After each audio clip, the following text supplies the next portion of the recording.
KPBS On Demand is supported by the San Diego County Toyota dealers, presenting a new 2025 Tundra designed to combine performance and comfort with up to 437 horsepower and 10-speed automatic transmission. See your Toyota dealer. The San Diego County Toyota dealers. We make it easy. It's the end of a heat wave that almost brought a return of California's rolling blackouts. With demand for energy setting new records, what are we learning about the work and sacrifice needed to meet our future climate goals? And how can we better care for those most at risk? I'm Matt Hoffman, and this is KPBS Roundtable.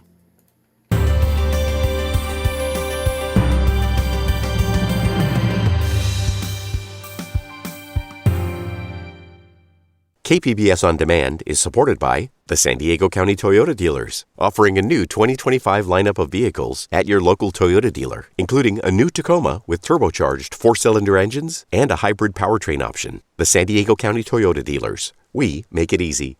This has been historic, unprecedented, record-breaking week. We started with flex alerts as early as last Wednesday. We thought we'd be done by now. This heat wave now looks to be extended into this weekend. We'll start seeing some cooling on Saturday and Sunday, but over the next 2 days, we're still going to have to be mindful of work yet to be done. That's California Governor Gavin Newsom explaining the jump in energy demand this week. He also thanked people who paid attention to news coverage and all those alerts that were sent to millions of smartphones. The latest heat wave is expected to break this weekend, but will be in this position again soon enough. That's why we're here talking this week with our guests. KPBS reporter John Carroll is here, Associated Press climate and environment reporter Kathleen Ronayne, and KPCC climate emergency reporter Aaron Stone joins us. I want to thank you all so much for being here. Kathleen, the first question is going to go to you. We've seen more than a week of these statewide flex alerts, but do we ultimately know how close we came to, again, seeing these rolling blackouts? That's a great question. I think we were pretty close on Tuesday, which was the hottest day of this heat wave. So the independent system operator, which manages reliability on the power grid, went all the way to what they call a stage 3 alert, which is basically as far as you can go before you hit blackouts. You're one step away from getting there. So they issued that on Tuesday. That was also when the state hit record high levels of energy demand. So more than 52,000 megawatts of power demand. That topped a record from 2006. I mean, it was brutally hot across all parts of the state. And of course, we all saw that the Office of Emergency Services chose to take that step of sending out that wireless alert, which went to, I think they told me, 2/3 of California counties, something like 27 million people. And that's a step that they weren't really prepared to take unless we were getting really close to a point where blackouts might happen. And if you look at the curve, they say that it worked. I think the data from Cal ISO bears that out, that the demand really started to drop as soon as that alert hit people's phones. Yeah, you have to wonder when they're sending out those alerts from the governor's office how close we are to maybe going over our energy usage. But John, we know that a lot of us got those alerts this week asking people to conserve energy. And I guess it seems to have worked with the state reporting a noticeable drop in usage. Generally speaking, though, whether through your reporting work or otherwise, what sort of responsiveness do you see from San Diegans or Californians when they're asked to change their habits, turn the AC down, not use appliances? Well, let me first go off of what Kathleen was just saying, and that is I was watching the Cal ISO website yesterday, and it really is interesting when 4 o'clock rolls around, it starts to go back down. And so people really are apparently paying attention. But more than that, the best way I can answer that question has just been observing what people are doing in my neighborhood, and more specifically in the building where I live. This building has central air, thank you, Lord. There is a central open-air atrium, and nearly every unit has a sliding glass door facing the atrium. So when it's a hot day and the doors are closed, it's a pretty safe bet people are running their AC. But over the last few days, I've seen several units with their sliding glass doors open, especially during the hours of the flex alerts. And I've seen that same thing in my neighborhood in buildings that are obviously air-conditioned, people opening windows where on any other hot day, they'd more than likely be running their AC. So it's nice to see, Californians, at least in our neck of the woods, and apparently statewide because of the Cal ISO graph, taking it seriously. Yeah, I remember some of those days are really hot. You can't have the door open. It was 89 degrees on Saturday night, overnight. I was trying to sleep. I could not. We also have Erin Stone here with us. She's the climate emergency reporter for KPCC. And Erin, before we ask you about the ongoing heat wave, can you first explain your title for us and sort of the urgency that it implies? Sure. Yeah. So at KPCC, we really believe that this is an emergency situation, and it was a big reason why management chose to put this as my job title. We've heard from the Intergovernmental Panel on Climate Change, which is the world's leading authority on climate science, that we have very limited time to cut global emissions to avoid really terrible, even worse impacts than we're already seeing. And it's going to be ongoing. There's no apocalypse state or anything, I mean, even if we don't reach these goals, life will go on and we are going to have to adapt. So that's what you do in an emergency. And that's why we chose this title. And in some of your more recent work, you point out that heat is the deadliest natural disaster. You actually spoke with a UCLA climate scientist about all this. Is there anything from that conversation that stands out to you, especially when it comes to the heat that we're feeling this week and how, as you pointed out, climate change is making that worse? Yeah, I mean, I think what really stands out to me about that conversation, I think even in the past few years, speaking with scientists, they often are kind of hesitant to directly connect an extreme weather event immediately to climate change. But the signs are just so obvious at this point. And what really stood out to me is that this heat wave is truly indicative of a climate, the human footprint is really there. We're seeing hotter nights, just the sheer length of this heat wave. I mean, it's likely to be California's hottest and longest record heat wave. We all know that Labor Day weekend is always hot in Southern California, but for a long time, Californians, this is not normal, and it's not. It's abnormal and it's unnatural, and it's caused by the emissions, the greenhouse gas emissions we're pumping into the atmosphere. So that really stood out to me, and as well, just the extreme daytime temperatures as well. There are thresholds that UCLA climate scientist Daniel Swain told me that we're reaching thresholds in areas that previously would be impossible. We're seeing, especially in the northern part of the state and the central part of the state, these super extreme temperatures. And yeah, it's really, maybe not so surprising to me as someone who's covered climate for a few years, but yeah, it's here. And that's really what stood out to me from that conversation. And Kathleen, you want to jump in here? Yeah, I think it's also important to remember with these extreme heat events is that typically what may happen when there's very hot weather during the day is at night you get some relief. And that may be happening in some parts of the state, but I know particularly in Sacramento, where I'm located, we're having daytime temps of 109, 110, I think a record of 116 for one point. And at night, it usually gets down into the 60s in Sacramento. So things tend to cool off a bit, even in the summer.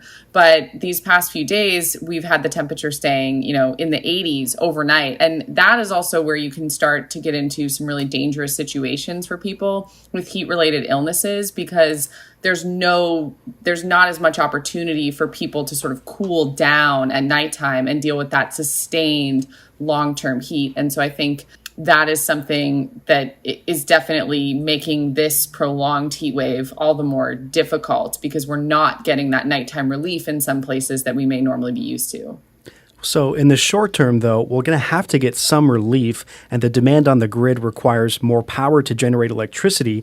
Kathleen, this one's going to you, and one I'm really curious about. What should people know about how the power is generated? Like, what role, if any, do fossil fuels play in the process? We know we've moved away from coal. A lot of other places use coal. We hear about gas. Where do we get the power from?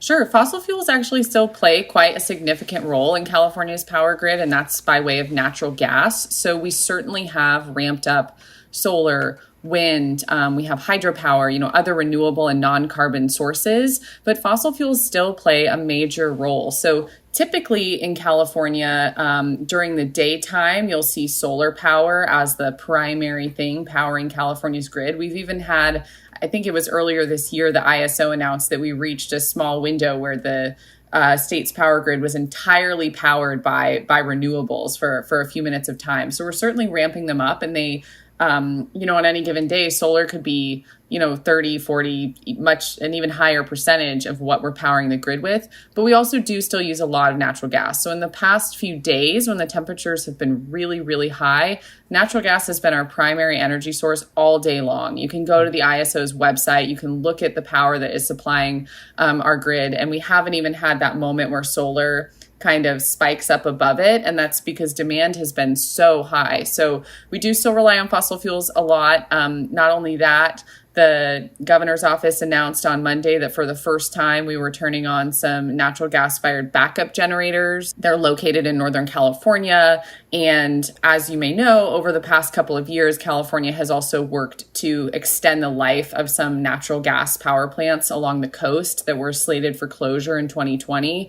The state sort of continues to keep writing policies to allow them to stay open so that we can tap them when we need to. So California has set really big goals on renewable energy, and in a lot of ways, renewable is powering our homes in a big way. But for now, fossil fuels also do play quite a significant role. John, you want to jump in here?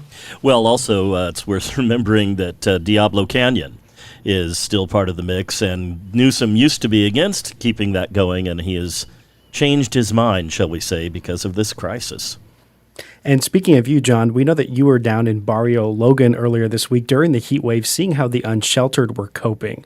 Can you describe the area there for our audience and how staying cool is definitely a challenge there? It is. We shot that story on Tuesday. We were on Commercial Street and 17th. If you're familiar with that part of town where Interstate 5 goes right over Commercial. And before I get into what you were asking about, Matt, I do want to point out this one unsettling juxtaposition where you're right in the shadow. I know, Matt, you know where I'm talking about, of these fantastic, beautiful high-rises in San Diego downtown in the East Village, where rents, are $3,000, $4,000, $5,000 a month. And then literally within a block, you're in this place where there were all sorts of unsheltered folks. The temperature was in the lower 90s when we were there. It was quite humid.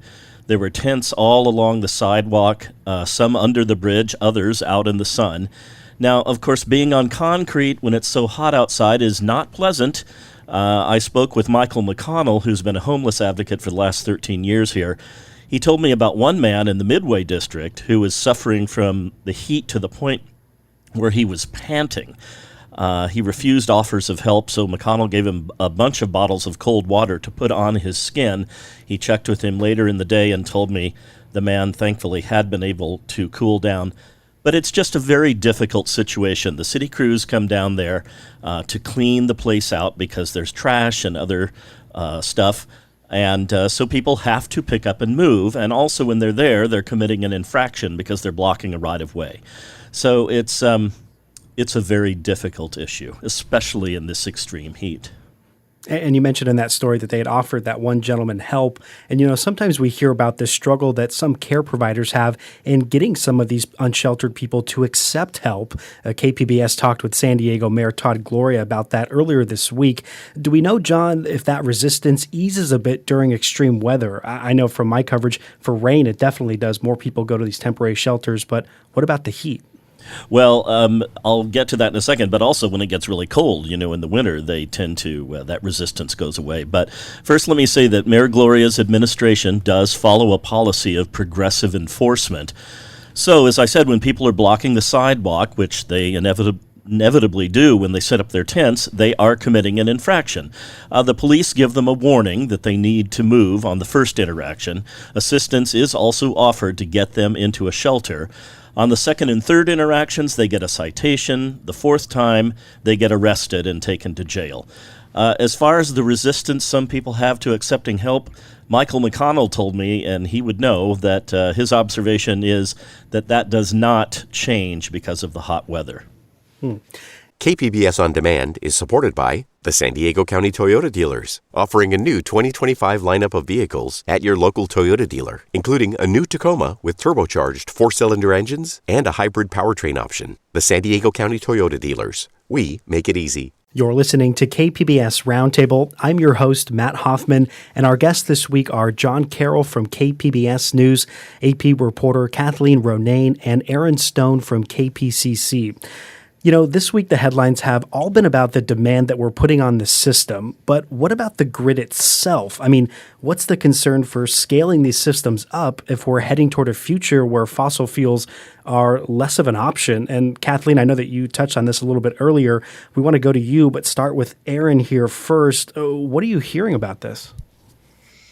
Yeah, so, as Kathleen laid out, this transition is happening and renewables are significantly powering the grid at certain times. But a big problem is that we're not storing enough power from those renewables while they're generating power. So we need more battery storage. In the past few years, the state has pretty dramatically enhanced its battery storage, but it's still clearly not enough. So that's really something that, because obviously heat presents a conundrum that when we're trying to deal with this heat, we end up relying more on fossil fuels, which in turn make the problem worse. And to really achieve a reliable system, we need to be able to have stored power to get through these tough times when the grid is really strained. So that's one big aspect of the transition and where we really need to go and move a little faster. And Kathleen, I know you kind of touched on that balance earlier. What are your thoughts here? Yeah, to give some perspective to what Aaron was just saying, the California Energy Commission, which is the state's main planning agency for energy siting and resource development, has a report that they put out in 2021 looking at this state policy that all of the state's energy come from renewable or non-carbon sources by 2045. And what they found is that we will need to take how much battery storage we're building now and build 8 times more and like 8 times faster, some crazy scale like that to reach what we need to reach. And then same with, solar and wind, the build rates need to nearly triple to get where we need to get by 2045. So certainly we're talking about a very aggressive build out. There's definitely a hope. And I think the facts are already bearing out that these technologies are becoming cheaper as, they are on the market for longer and longer. There have been, with solar panels and batteries, some supply chain issues that have been slowing things down and causing some problems in the immediate term. But it's a really big project the state is embarking on. And something that I also think is really interesting is it's not just the transition from fossil fuels to renewables that we're looking at. It's also quite a significant expansion in the amount of energy that we need from the grid. So the Energy Commission similarly predicts that by 2045, remember, this is when we're not allowed to get any electricity from fossil fuels, peak power demand is going to be 78,000 megawatts. So to put that in perspective, on Tuesday, we broke a record of power demand with 52,000 megawatts. So they think that that's going to jump significantly by 2045. And that's for all number of reasons. We're embarking on this rapid decarbonization of the economy. So we're putting more people in electric cars. We're putting, electric stoves, electric heat pumps in houses. So we're putting a lot more demand on the electric grid at the same time that we're trying to build it up. And when you talk to people in the Newsom administration or others who think a lot about the climate fight, their response is sort of, we know this is going to be tough, but we can't afford not to do this, given sort of what we're seeing with extreme weather and with all of the ways that climate change is already impacting us.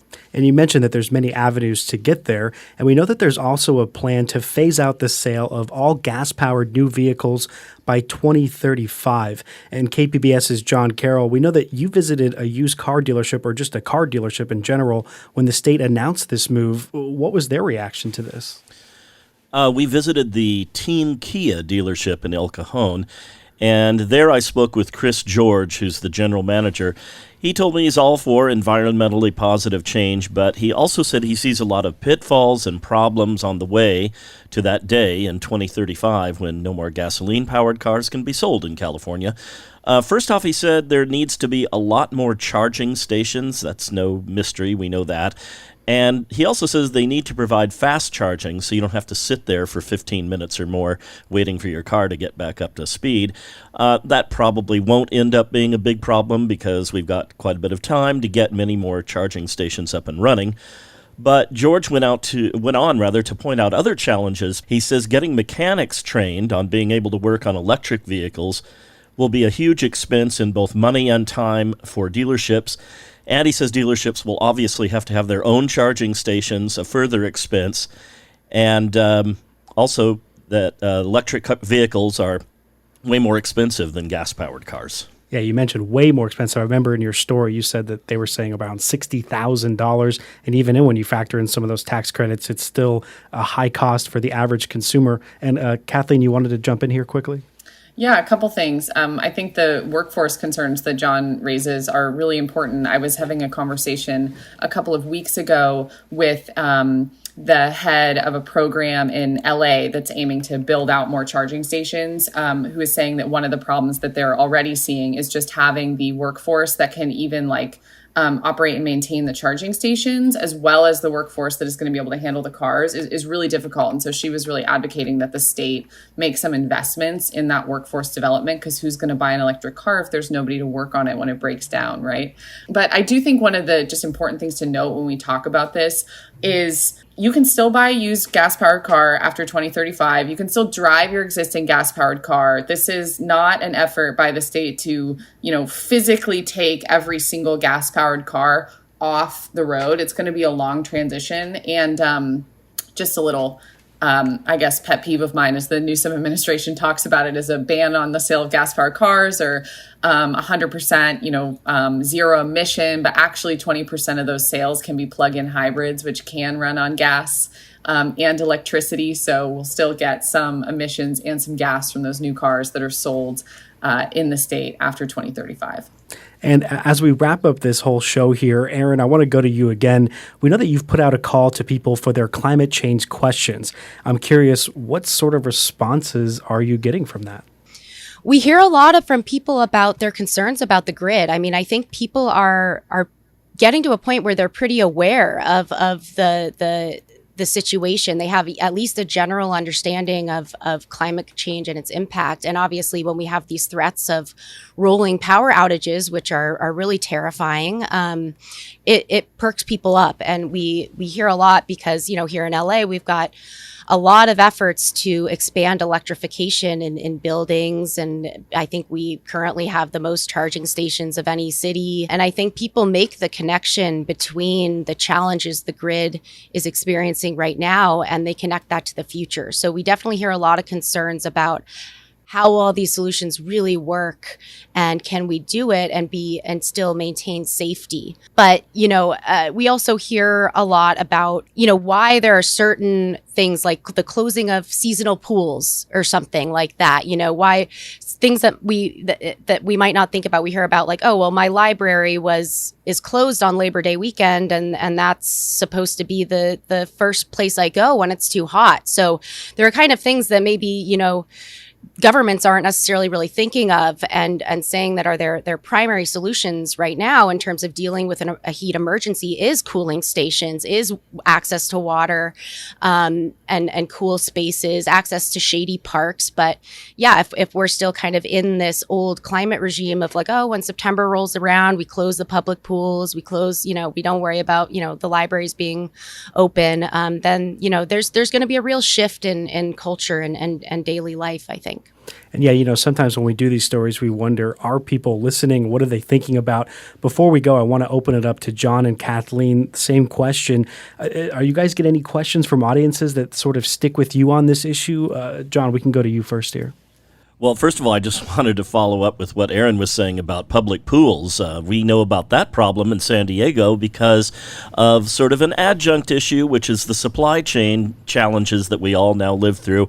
And the city had to close 4 public pools, 2 in disadvantaged neighborhoods where people really, really rely on them because of a shortage of a chemical that I'm spacing on right now. I'm sorry I can't think of it, but that is a big concern. And Kathleen, I know you do a lot of coverage on climate change for the AP. What are you hearing from your readers?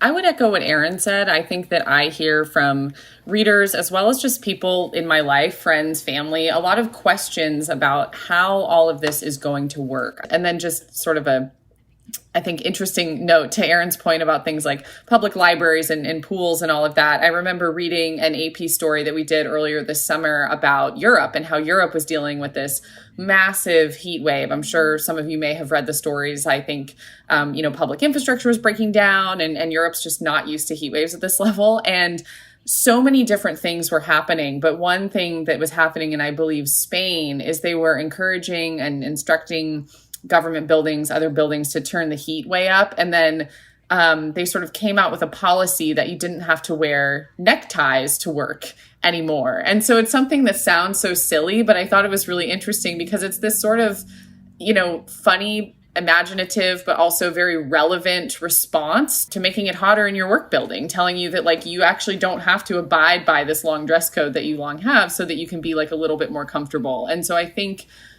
as we respond to what's going on with heat, it's sort of about all of the, decarbonization policies that are being put in place, but also the lifestyle things. How is this going to change how people live? And what are little tweaks and adjustments we need to make people more comfortable? Certainly, I'm not saying that no one wearing a necktie in Spain is going to help people, wither extreme heat, but it's just a little example of saying, hey, maybe the way we've been doing things doesn't actually comport with this reality that we're in now. How can we change that to better adapt? There's so much more to talk about here, but we're going to have to end it there. I want to thank you all so much for joining us on this week's edition of KPBS Roundtable. This week we had John Carroll from KPBS News, Kathleen Ronayne from the Associated Press, and Aaron Stone from KPCC.